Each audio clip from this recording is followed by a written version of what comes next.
What's up, guys? Rick here with your DFS preview for this week's FedEx St. Jude Championship, the first leg of the FedEx Cup playoffs, because we're down to 70. 3 weeks to go. 70 players this week, no cut. The top 50 advance to the BMW Championship next week at Olympia Fields. Then the top 30 will advance to East Lake for the Tour Championship. With these no-cut events, we'll talk about the strategy a little bit, but generally, birdie makers, cream rises to the top when you double the sample size, all that fun stuff. We're going to go through the golf course statistically, look at the correlated stats to success. We'll go through the field. We'll talk about the pricing, how we're going to make lineups for this week, all that fun stuff. Let's not waste any more time. Let's jump into it. This is the course key stats model on RickRunGood.com, my website for fantasy golf and golf betting. You should check it out. Everything you see will be from my site. So TPC Southwind. So this event has had kind of a chaotic history, right? It was a regular event as FedEx St. Jude Classic. Then it went to the WGC FedEx St. Jude Invitational. And then it got turned into the first leg of the FedEx Cup playoffs as the FedEx St. Jude Championship. And I believe took over. So there's this weird thing, right? So it technically took over the tournament history of the Northern Trust, which is weird. It's like when franchises move, do they take their history with them or do they not?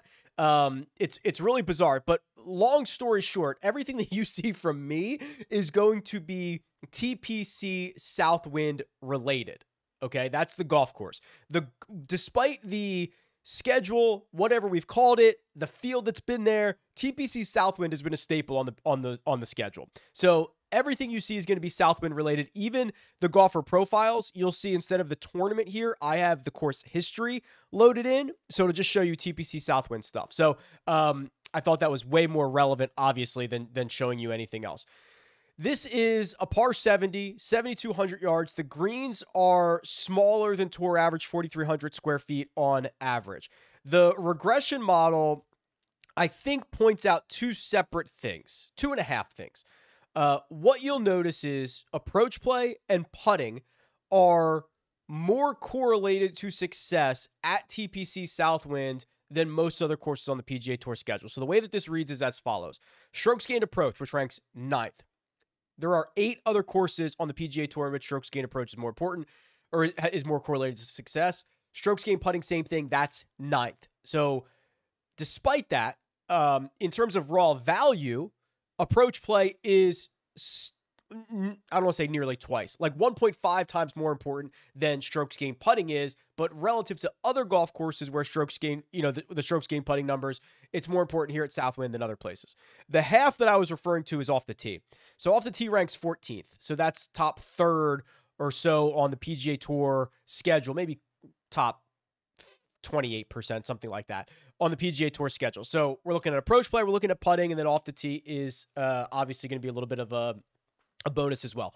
The other thing to consider here, that combination of skill sets, approach play and putting, and you've probably heard me say this before, it's two things.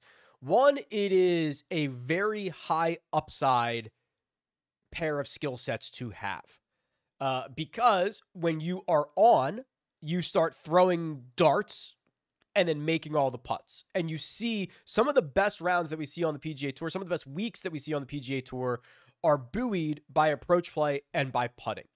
Now, while it is high upside, it's pretty rare to have both, right? Because you see guys that, just in general, the great ball strikers aren't always the greatest putters and vice versa. And the ability to be able to do both of these at a high level is fairly rare. So what you'll probably see me do over the course of this preview is point out the golfers who check off both of these boxes. There is one guy in mind, one guy that I've already bet this week that I'll talk about in just a few minutes, who is the epitome of this stat profile, which I love. So I cannot wait to get there, but it's a pretty unique set of correlated stats for this week. Here is the cheat sheet. And again, only 70 golfers in this field, led by Scotty Scheffler at 12-1, Rory McIlroy at 11-5, John Rahm 11-1, Victor Hovland 10-2, Xander Schauffele $10,000. So what do we want to do here with the top of the board? Well, we have to start looking at Scotty Scheffler. right? So let's start with Scotty, who is the best tee to green player in the world. It is not particularly close. He is the best ball striker in the world. It is not particularly close. His string of top 12 finishes, something Tiger Woods never even did for as long, finally came to an end at the Open, where he finished T23. The horror of a T23 finish, which he gained 9 strokes ball striking. He has not gained less than 7.5 strokes ball striking since the American Express. And quite honestly, 2 of those rounds were not even measured. So he was on pace to do it, which is absolutely wild stuff. Let me just show you before I move on. Last 36 rounds, best player on approach in this field is Scotty Scheffler, 1.5 strokes gained per round. He's a third of a stroke better than Lucas Glover. From tee to green, 3.24 strokes gained per round for Scotty Scheffler, nearly doubling up the next best player in Rory McIlroy. The problem is this right here. It's the putter. Well, we know that TPC Southwind is usually better or more correlated success for good putters. Scotty Scheffler coughs him up on the putting surfaces all the time. Doesn't always stop him from finishing well, but this would be the one concern. He's played here at this golf course 5 times. It dates back to 2014, so you can take as much or of as little of this as you want. But his last 3 are T15, T14th, and a missed cut last year. He has lost a lot of strokes putting at this golf course. I wish putting was not so closely correlated to success here, or else I'd probably be all in on Scotty. Like, I think he's going to win the FedEx Cup. I think he's going to be around, whatever. But this is a little bit concerning, admittedly. Rory McIlroy, if you look at like who's second in everything, it's basically Rory McIlroy. The tee to green stuff's been phenomenal. He's gained strokes putting in 8 straight events. The problem with Rory is that his history around this place is a little bit of a mixed bag, right? He missed the cut at this event last year, but finished T12 in 2021. He has a T4 in 2019. He has a T7 as well, but that was in 2012. I think we can kind of throw that out the window. He hasn't putted particularly well. Some years he hasn't even hit his approach shots. I mean, it's all over the place. That's what this history is. And it's not like when we're at the top of the board, we kind of have to split some hairs here. Is Scotty going to be in the mix? Probably. Is Rory McIlroy going to be in the mix? Probably. Is Jon Rahm going to be in the mix? Likely, right? So we kind of have to split hairs. And I think for at least the first 2 most expensive golfers, there are a couple of bits of concern. Scotty with the flat stick, Rory with the history around this place. Jon Rahm might be the better option of the 3. He gets hot at Royal Liverpool, finishes runner-up there where he gained across the board. That was really exciting. He gained across the board at the US Open. He had that one really bad putting week at the Memorial, still finished T16, but otherwise has been very, good enough with the flat stick. His history at TPC Southwind's probably the best of these 3, 7th, 52nd, and 5th. So early in the week, kind of leaning towards Jon Rahm at the moment. You get a little bit of a savings at $11,100. He's $1,000 cheaper than Scotty Scheffler. His skill set historically, I think, is a little bit better here. It's interesting, right? It's still a math problem. Even if Scotty struggles with the putter, if he laps the field everywhere else, he is still gaining to Jon Rahm, for example, who might be doing it in a more well-rounded way. So I don't care about it a ton, but I do think there are questions with the 2 guys at the top. Viktor Hovland. So, we want golf courses in which off the tee and approach are going to be ways that you can separate yourself from the field. We do not want golf courses in which, very difficult around the green shots are going to come into play, although he's been a lot better as of late. The putter has been, the most he has lost with the flat stick is a half a stroke dating back to Harbor Town, and most weeks he's a pretty solid gainer there. He's got some decent ties to Memphis. He used to work with Jeff Smith, and I think they would play out of Memphis quite a bit. And I'm not sure how many rounds he's gotten in at TPC Southwind, but it's gotten better every single time he's gone there. T59, T36, T20. So I think the way that I'm living on this 10K range is probably the bottom half of it. It's Rahm, it's Viktor Hovland, and it's Xander Schauffele. So Schauffele has probably that best combination of approach play and putting that we have in that 10K range, right? He is gaining 3/4 of a shot on approach and 3/4 of a shot with the flat stick. He's the best putter in the 10K range, and he's basically, I mean, he's the second best approach player. He's basically tied with Jon Rahm. So that's the combination that we like to see. I'll pull up his stat profile real quick, just so that you can see it around this place, and we can look at his history together, which is not great. I don't know if this place doesn't set up well for him. Doesn't fit the eye, but he's lost strokes off the tee in 3 out of 5. He's lost strokes ball striking here in 4 out of 5. Those are concerns. So in a week where we're in the playoffs, a no-cut event, I don't, it feels like in recent history, these top guys have checked off every single box. I'm not sure they do this week. Now they might check off 9 out of 10 boxes and they're going to be fine, but it's a lot of money to pay. So I think where I'm at right now, early on this Monday, is kind of hovering in the Jon Rahm, Viktor Hovland category. Feels a little bit better. Feels a little bit stronger, less question marks. They're certainly trending. They're certainly peaking. That feels like the place to be on this Monday. But we'll see as the week goes on. We're going to get the projected ownership numbers on Wednesday during the live chat. Rick Run Good YouTube channel, 3 p.m. Eastern time. We'll have a very solid idea of what the industry is doing here. So early indications, I think, are Rahm and Hovland. Before we get to the 9K range, I'll just show you the course history numbers here. So this is dating back to 2008. Everybody at TPC Southwind. I'll skip the guys with small sample sizes here, but Harris English, 24 rounds, 1.59 strokes gained per round. He hasn't played it since 2021. He finished 4th, and then it was a pretty big gap to 2018. Before that, he won this event in 2013. That helps a lot. So a lot of that is not recent. Hard to kind of be excited about. Rory McIlroy, despite the miscut last year, has the second best strokes gained per round of anybody here who's got at least 9 rounds played. He's got 22, 1.33. Hideki Matsuyama, Colin Morikawa, Jon Rahm all check in at 12 rounds, and they're all in that 1.2 to 1.09 strokes gained per round. Matt Fitzpatrick, this is some of the better stuff, and I don't know if people are going to realize this. I guess they will. They'll use RickRunGood.com, right? So 16 rounds, 1.0 strokes gained per round, 4th, 6th, and a 5th in 3 of his 4 trips. The worst one was the T57. So that well-rounded ability for Matt Fitzpatrick certainly comes in handy. Those are the only guys who have played at least 9 rounds who are gaining at least a stroke per round. So I wanted to point that out. If you want to go and sort this, you can see the smaller sample size guys, or you can sort by salary and see the guys that are struggling around this place. For example, Viktor Hovland. How has Viktor Hovland lost strokes here? Oh, because he lost. Oh, right, because his T36 in a field of 70 is actually losing strokes to the field. And same, so T59 and T36 are actually losses to the field. His T20 was the one that he gained. Terrell Hatton. So this is a good segue back into that 9K range. Hatton lost nearly 9 strokes here in 2020, which is eating up the vast majority of the strokes that he's lost around here. The last 2 years have been much better. He's gained 6 strokes in total to the field over the last 2 years. The reason that I point him out is because if you go to the power rankings here and just go to the last 36 rounds and sort by strokes gained total, it's Scotty Scheffler, then Terrell Hatton, then Rory McIlroy. Okay? Is that being lost on everyone because Hatton hasn't found victory?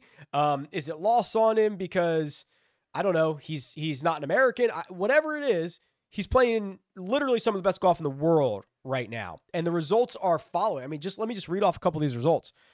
3rd, 5th, 15th, 12th, 3rd, 27th, that was the US Open. 6th, 20th, that was the Open Championship. Okay. Yeah. Phenomenal stuff. He is gaining a ton to the field in very strong fields. He's doing it via ball striking from tee to green. The putter's getting hot. This is about as good as you're going to get for someone outside the 10K. He was literally the second best player in the field over the last 36 rounds. How about that? Terrell Hatton, $9,700. I think he's going to be fairly popular this week. If we want that combination of approach play and putting, approach play and putting, I think there are 2 more guys that kind of stand out here in the 9K range for me. One is Ricky Fowler, and I'll be interested to see what everyone does with the Cantlay, Hatton, Fowler situation at the top of the $9,000 range. Who gets left behind? Who starts eating up a lot of the ownership? Hard to argue with what Ricky's been up to, right? Even even at Royal Liverpool, he loses a half a stroke on approach, still finishes 23rd because the putter's so good. Gains 5 strokes putting there, 2 at the Renaissance Club, 4.5, 4.5, 3.5 in his 5 starts before, or in his 3 starts before that. I bet, and I haven't done this yet, but if I do the last, 20 rounds, last 20 rounds of strokes gained putting, I'm going to guess Ricky Fowler's the best player in this field. I'm wrong. Yeah, I am. So he's 4th. Denny McCarthy, Brian Harman, JT Poston, then Ricky Fowler. But Ricky's gaining a stroke per round to the field over that time frame. And if you look at it, he's way better than everybody else in the other categories as well, right? Although Harman and Poston have been good on approach, but he's driving it the best. He's basically best on approach. Around the green, he's stout. It's a pretty darn good spot for Ricky. And he's played here 4 times, 2 top 15 finishes. Again, one of them, a couple of these are a long time ago, right? T13 in 2014, that is irrelevant. Although the miscut in 2017, also irrelevant, right? So got to kind of pick and choose a little bit. You can go to the Holy Grail and actually just do, so we could do this as well. Just do like the last 5 years at TPC Southwind, or actually 2018 would be 5 years because we haven't played in 2013 yet. Sepp Straka, only 4 rounds, but he's up there. Sam Burns, Andrew Putnam, Lee Hodges, Tom Kim, Denny McCarthy, Sahith, et cetera, et cetera. So Fowler is statistically, I think, a pretty good fit. Colin Morikawa, another guy that, it's really hard to pinpoint what in the world is going on with this guy. I believe, my general opinion is that his season has been much, much better than anybody wants to give him credit for, including himself. The approach numbers are elite. I'm happy to say that. Just to put it into perspective, let's look. Let's do 50 rounds, okay? 50 rounds. Everybody in this field will sort by strokes gained approach. It is Scotty Scheffler, Jon Rahm, Colin Morikawa, okay? So we agree he is elite there. His off the tee numbers, strong. Same time frame, he's gaining 0.4 strokes per round off the tee. It's about 20th or so, which is just fine here. And the putter is, look, the last 5, he's gained in 4 of them. He lost 1.6 at the Open, but has gained in the other 4. I believe Colin is kind of a sleeping giant here. I think I've been waiting for the rubber band to snap and the win luck or lack thereof to turn for Colin for about a month or 2. And this is a really good spot for it to turn. There is nothing wrong with this stat profile. If I just eliminated his name and the finishing positions, you'd be very excited about this stat profile, especially with the history around TPC Southwind. So I'm going to write his name down because I'm probably going to end up betting him. I only made 1 bet so far, but this is a sleeping giant situation in my opinion. That's the 9K range. Interesting. I think the most interesting part of the 9K range is what happens at the top. Cantlay, Hatton, Fowler. What do people do there? And then are we going to get a low-owned Colin? We'll see. Fleetwood, Fleetwood's got 4 top 10 finishes in his last 5. No problems there either. The 9K range is pretty stout. The 8K range, does this have my guy in it? It does. So the 8K range has the guy that I've bet and the guy that I think has a really good chance of winning this, and I wanted to grab the number as early as possible. I won't make you wait any longer. I believe it's Sam Burns. Sam Burns is $8,100. When I look at this profile, I get really excited. Approach play and putting, right? Approach play and putting. For 2 years, that is what Sam Burns has done. Approach play and putting. That's his DNA.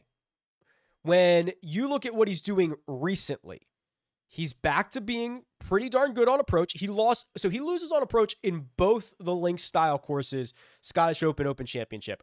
I don't care. If you remove those 2 out of his last 7, so the other 5, he's gained strokes on approach, including the 4.5 that he gained at Sedgefield last week. The putter, he has gained in 6 straight, 7 of 8, and he has gained in, what is that, like 15 of 18? Okay? So, phenomenal stuff there. He has the upside to win golf tournaments. He is much riskier than I think some of these other guys in the 8K range. His TPC Southwind history, miscut in 2015, throw it out the window. 2021 runner-up. Last year, T20. I love this stat profile for this golf course. Sam Burns. The other thing that I wanted to show you, what is my brain thinking? I can't remember. I remember. He is one of the best Bermuda grass putters in the world. So last 5 years, 200 rounds on Bermuda grass. He's gaining 0.69 strokes to the field. The only guys who have any semblance of a sample size who are better in this field are Denny McCarthy, the best putter in the world, and Brendan Todd, probably the second best putter in the world. And then it's Sam Burns. So I've had my eye on Sam Burns for this event for probably 3 weeks. I got kind of the buildup and the timing that I wanted, and I think this is a really great spot for him. So that's the guy that I alluded to at the top. Question marks for me around Tony Finau. And I know that's harsh because he is coming off of his best finish in probably 2 or 3 months, the T7 at the 3M Open. However, I always get a little bit, not worried, but if you are struggling and you go back to a golf course that you have had success on and you have success again, I'm not as impressed. And that might not be fair. It really might not be fair, but I'm not as impressed. So, and even if you want to say, like, was his T7 at the 3M Open was that a success? He was the favorite, right? I think it was. That my opinion, it was a success. But you get what I'm saying, right? You go back to a golf course that you should play well on and you play well. Now you go to another, like, does that continue? He finished 5th here last year, which, by the way, he was a much different golfer at this point last year. And then his other TPC Southwind stuff is not very good. 34th, 65th, 27th, miscut.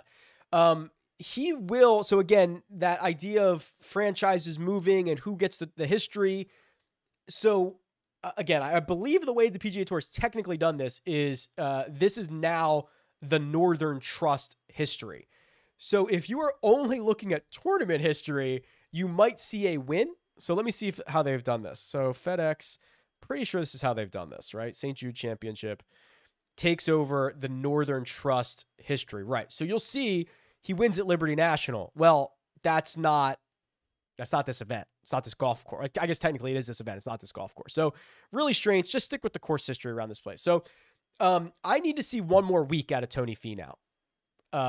That's my opinion. He was super reliant on the short game, even at the 3M Open. That's my opinion there. We already talked about Matt Fitzpatrick and how I think he is hopefully going to be a little bit under-owned, has the great history around here. I'm happy to go back to him.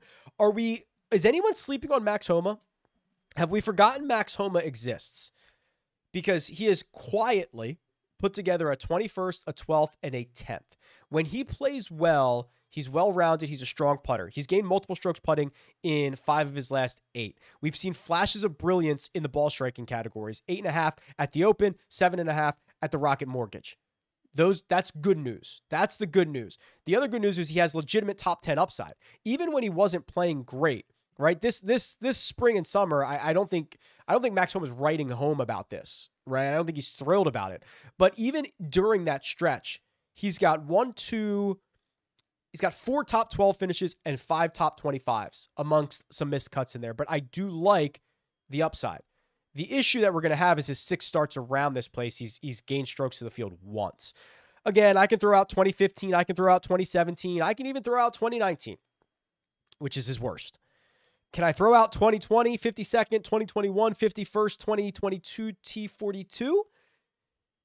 It's a lot harder.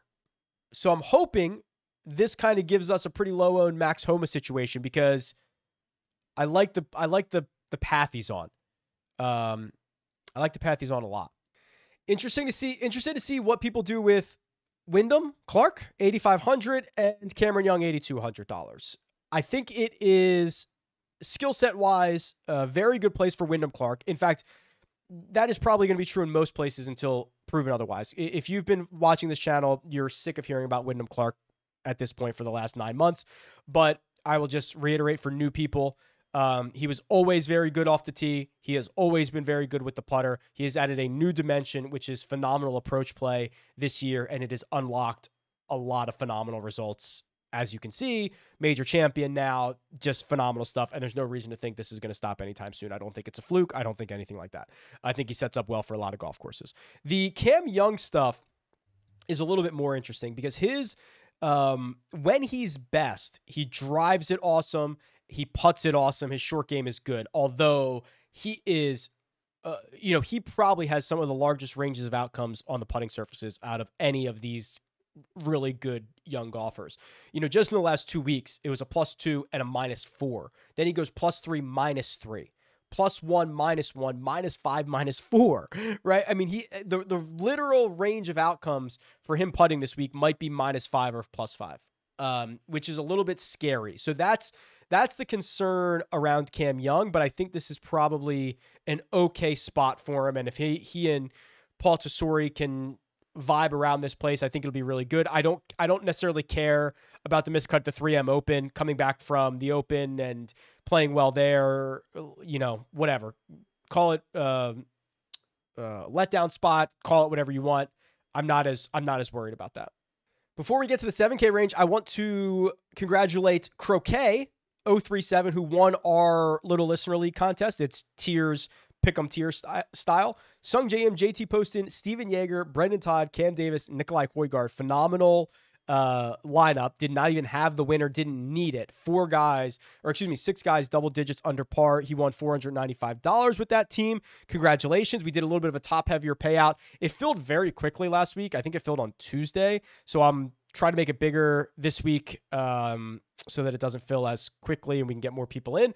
So the link for that should be in the description by the time that you are watching this. I don't have it at this exact moment, but by the time you're watching it, the link should be in the description. You can go over and sign up and get involved in that. Okay, the 7K range here. So we've got the guys who played really well at the Wyndham Championship here. Russell Henley and his runner-up finish is $7,800.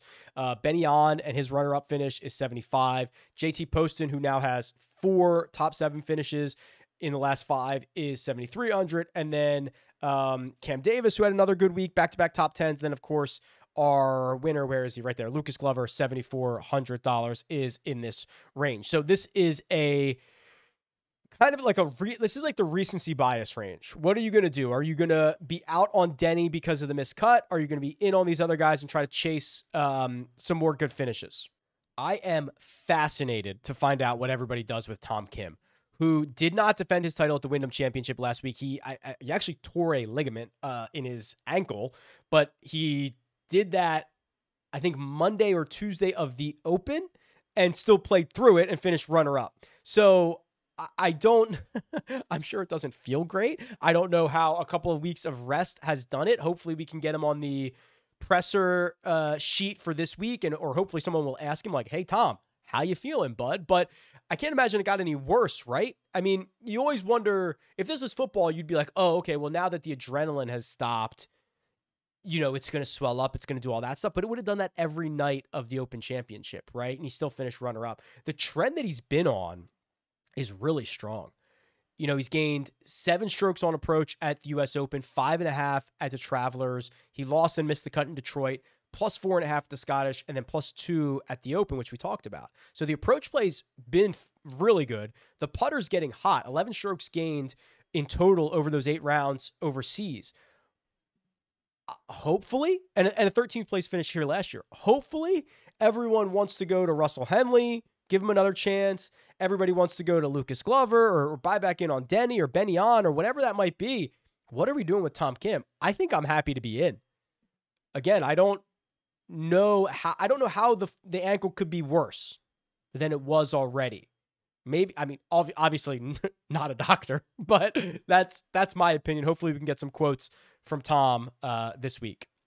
I think if I'm going back to anybody from like who was in contention, Russell Henley's interesting. I don't know if I'm ready to stomach another like Sunday. I mean, he was just real quick. I'll just rant this for everybody like myself who had, whether it was Russell Henley and one and done. I mean, I could have just closed out. I could have closed out a one and done with a Russell Henley win. I'm still pretty close, but with 2 weeks to go, it would have been crazy. Listen, if we talk about approach play and putting, Russell Henley's great at both of those. I think that he got fairly unlucky after the weather delay on Sunday. He comes back, his ball on 16 goes into a crater that should not even exist. There were so many balls that rolled down into that par 3, off the green on that par 3, into the same exact spot. That needs to be recontoured for next year. That should not even exist, to have all those balls roll into the same spot. Cannot make a par from there. 17, he hits one so far off the planet, he doesn't even get like the proper relief from these suspension cables. And then his ball basically plugs greenside, makes bogey there. I mean, he finishes bogey, and misses 3 greens in a row after not missing one all day. It just, all the momentum, it just changed. That's like how hard, it's just hard to win on the PGA Tour, right? And there's a lot of luck involved into it. So I'll bite the bullet and go back to Russell Henley if I have to. I think I'm more interested, and I don't say this a lot, in Ben An. Ben An plays a really weird strategy of golf too. I need to talk to Ben about golf course strategy. He does some things that are super sharp, and he does some things that I think are bizarre. I think it's because of the clubs he carries. I think he goes driver 1 iron. He doesn't even have a 3-wood in the bag. I don't know. It's strange. But anyway, he's getting the job done. Look at his last 4. 51st, 3rd, 23rd, 2nd. What do you see out of this? Well, twice in that stretch, he was very good on approach. 5.5 last week, 3.2 at the Renaissance Club. He can be bad with the irons and the second shots. That's the problem with Ben An. Not even the putter anymore. The putter is that Lab Golf long broomstick style putter that Lucas Glover is using, that Adam Scott uses, and it's been working well for Ben An, who has gained strokes with the flat stick in 4 straight, and he's been good for 6 in a row. He's actually been good this season. Do I have this somewhere? This is, this is like by far one of his better putting seasons, right? Even if he's a 0, it's a great putting season, and the results are starting to come in. He's got a bunch of top 25s as of late. I think this is a pretty good spot for him. You look at his Southwind history, throw out the 2018 one. That was 5 years ago. The one from 2020 was a 12th place finish. That's interesting, but he does, I think you do incur a lot more risk because of the approach play. The driver's great though. He does drive it beautifully. Got to figure out what his strategy is around this place. It's time to go back to Emiliano Grillo, and you know it's bizarro world when we are like, oh, strokes gain and putting, approach and putting. Benny on Emiliano Grillo. It's bizarro world. But look at what Grillo's done. He's gained strokes putting. I mean, geez, guys, dating back to the player. Let's go back to the players. Okay, so that is since March 12th. Let's go to the Holy Grail and go back to March 12th. Since March 12th, since the players. So I'll do March 11th just to make sure I get it all right. He is where are you? Emiliano. Oh, is he not as good as I thought he was? Sorry, I still had my Bermuda grass filter in there. That's on me. So here we go. Since March 12th, 11th, technically, he is the 5th best putter in this field. These are the 70 best players of the season, and Emiliano Grillo is the 5th best putter in this field since the Players' Championship. Listen to these names: Denny McCarthy, Sam Burns, Matt Fitzpatrick, JT Poston, and Emiliano Grillo. Technically, Grillo's tied for 4th with Poston. That's wild, isn't it? That's wild. He can, and the ball striking's generally quite good, as it's always been. I can't believe it, but you got to roll him back out there. $7,100. Steven Yeager did nothing to diminish my confidence in him. I don't want to get into the narrative game of like what these guys' positions in the FedEx Cup standings are, but I will just point out Yeager, I believe, is 64th. So he needs to have a pretty significant week to get into the top 50. And there's nothing wrong with this profile. Has made every cut dating back to the RBC Heritage. 14th last week at the Wyndham. Ball striking in the positive every week for 7 in a row. The putter's generally very good. These are great metrics. His Southwind history, not good. 2018, he missed the cut. Last year, he finished 46th. But this is a very, very strong profile for someone who's at 7,300. In fact, this kind of bottom of the 7K range, as you can imagine, because it's guys that played their way in, so they're pretty hot. Poston's been phenomenal. Jaeger's been great. Cam Davis has been good. Emiliano Grillo, right? These are the guys that played themselves in. They're like the 12 seed, right? In March Madness, right? These are the guys that are hot and dangerous who can go on a run and get to the Sweet 16, for example. So there's a lot of good guys here. Before we get to the 6K range, I'll also show you the strokes gained, the trends tool here. So the way this works is you look at every golfer's 100-round baseline. You look at how they're playing right now. You create a new calculation to see who's been the best. So over the last 36 rounds, strokes gained trend-wise, Scotty Scheffler, Terrell Hatton, Rory McIlroy, Xander Schauffele, Wyndham Clark. That's your top 5. The only other golfer over 2 strokes per round in the strokes gained trend is Patrick Cantlay. So you look at guys who are playing above and below their baseline. So Jon Rahm technically, excuse me, over his last 36 rounds is losing nearly a half a stroke to himself.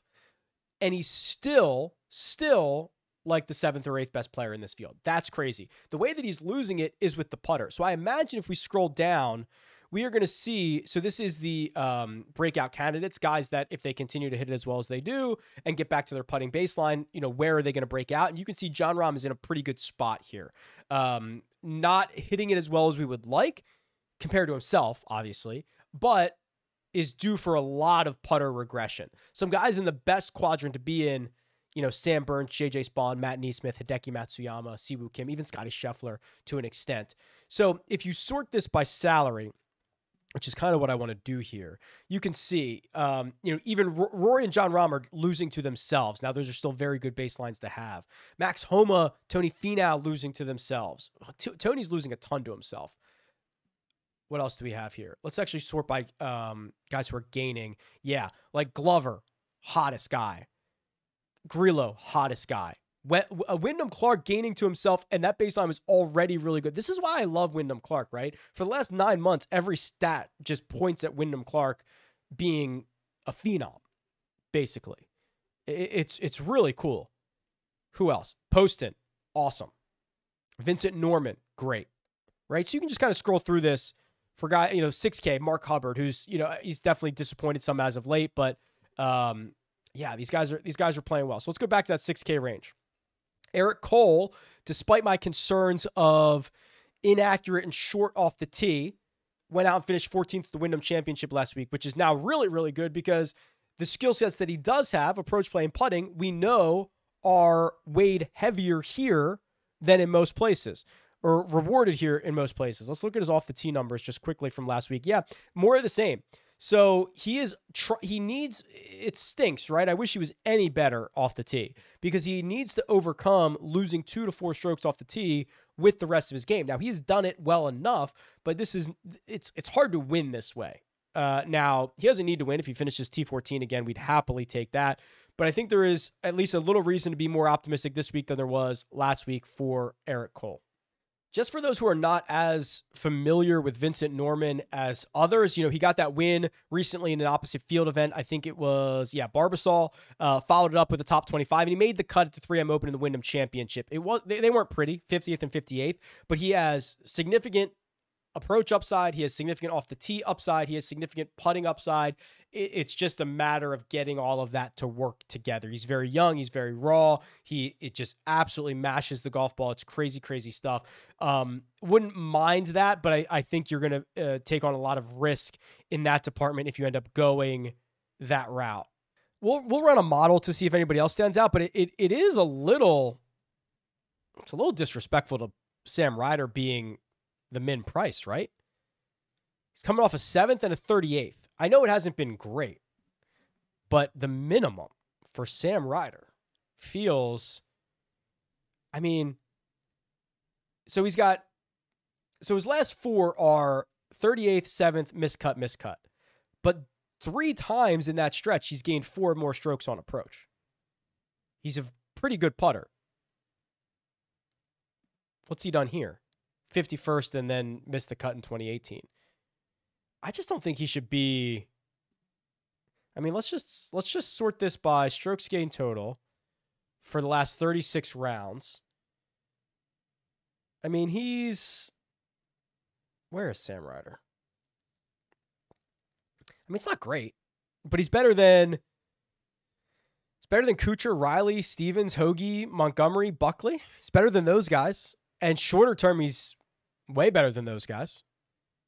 I don't know. Maybe I'm blowing that out of proportion, but I was not expecting to see his name there. I was expecting to see, honestly, Matthew Neesmith's name there, or Taylor Montgomery, who's been just fairly atrocious as of late. Let's see what the model has to say. Custom model, RickRunGood.com. You can go put your weights on anything that you want. It'll spit out your rankings, and it'll also generate lineups for you, and then you can download them and put them right into DraftKings. So let's start with what we know. Let's go strokes gained approach. Last 36 for 28. I'm going to do strokes gained putting last 100 for 10. And then I'm going to go down and do strokes gained putting on Bermuda for 10. So we're going to get 28 on approach, 20 on putting. Okay. So those are the two big ones. So everything else basically has to be like less than that, right? So the half one that we've got was off the tee play. So we're going to do strokes gained off the tee last, let's go long-term there for 15. So that's our 2.5 stats that we were really, really interested in, right? So that is, we've got 63 out of 100 that we have used. Let us also put 10 on strokes gained TPC Southwind course history. Okay. Not tournament history, course history. We have 27 left. We have done nothing around the green. Should we at least throw them a bone? Should we just at least say, just to round out like our own strokes gained total, we could just do strokes gained around the green last 50 for 8, right? Just to kind of throw a bone there. So we've got 19 left. Could do birdie, I don't mind bogey avoidance. Bogey avoidance around here is pretty good. I don't mind fantasy points gained. We are playing a fantasy point game. I don't mind birdie or betters because generally the birdie makers over more guaranteed holes make more birdies and they rise to the top and you score more points in 4 guaranteed rounds. If you're making birdies versus bogeys, which actually I guess I could just do fantasy points gained if that's the case. So we'll put 10 on fantasy points gained and we have 9 left. Could do, oh man. Opportunities gained, opportunities plus gained. Let's do that. That's another approach one though. Let's do our last 9 on implied win odds, or implied win percentage, which is odds. Number 1 golfer, Jon Rahm. Yeah, it's kind of what I was afraid of. Not afraid of, obviously, but Rahm, as I was going through that 10K, was kind of passing the sniff test here, at least compared to Rory and Scotty, and there he is, number 1 in the model. Rory's number 2, Scotty's 3, Xander's 4. No surprise. How about this? 5 and 6, Fowler and Hatton. Wyndham Clark, $8,500, 7th.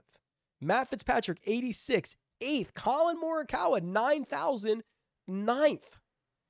All those guys model better than Victor Hovland, who's more expensive, Jordan Spieth, who's more expensive, Tommy Fleetwood, Patrick Cantlay. Not that those guys model horribly. Victor's 15th, and he gets a big knock from history on TPC Southwind. His putting on Bermuda gives him a big knock. The rest of it's pretty good. Russell Henley's 11th at $7,800. Tom Kim, 7,800, is 14th. Yeah, I kind of get that. I love this. This is fun. Who's dead last? Nick Hardy. No surprise. Sorry, Nick, but no surprise. Wow. Okay. Let me save this before I forget. Monday. What is this? St. Jude. All right. Interesting. Rahm, Morikawa, Burns type situation. Wyndham Clark feels like it's brewing a little bit. Anyway. All right. Go sign up for RickRunGood.com. You can run as many models as you want. Save them, export them, create lineups, all that fun stuff. Hopefully by the time you're watching this, there is a link for the listener league in the chat, or excuse me, in the description. If not, I'll add it as soon as I have it, and you can go sign up for that because it'll probably fill quite quickly. I'll do the top heavy payouts again just for kicks, and so somebody can win a bit more. Otherwise, live chat Wednesday, 3 p.m. Eastern time. Thanks for tuning in. See you guys later.